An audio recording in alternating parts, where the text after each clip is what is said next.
บิ่งพุทธิ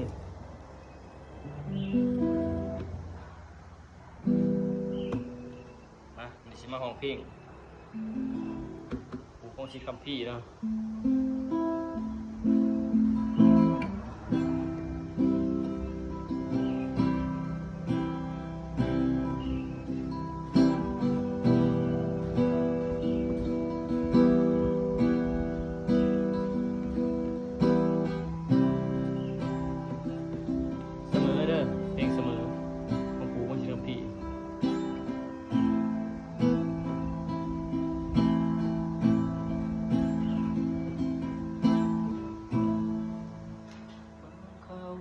อยากจะฝัน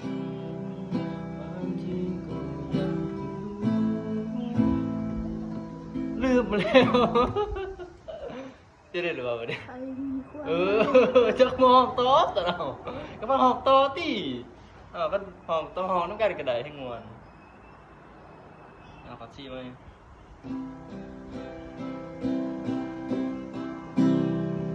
บางคำก็อยากจะฝัน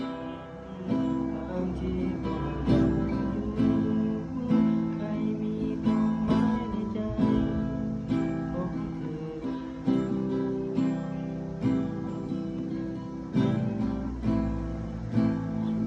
ลืมอีกแล้วห้องซอยยังบ่ทำไมเดี๋ยวตอนนี้ห้องซอยเด้อ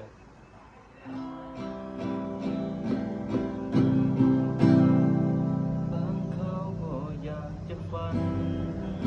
บางทีก็อยากจะดูใครใจของเธอ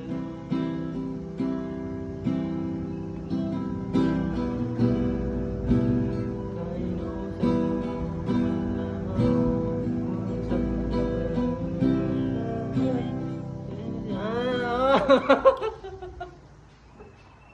ห้องต้องไปตีอะไรคนลืมกันเลยห้องลิ้นเองห้องลืมเลย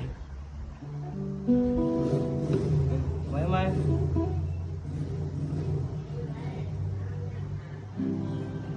บางคราวก็อยากจะฝันบางทีก็อยากจะรู้ใครมีความหมายในใจของเธอ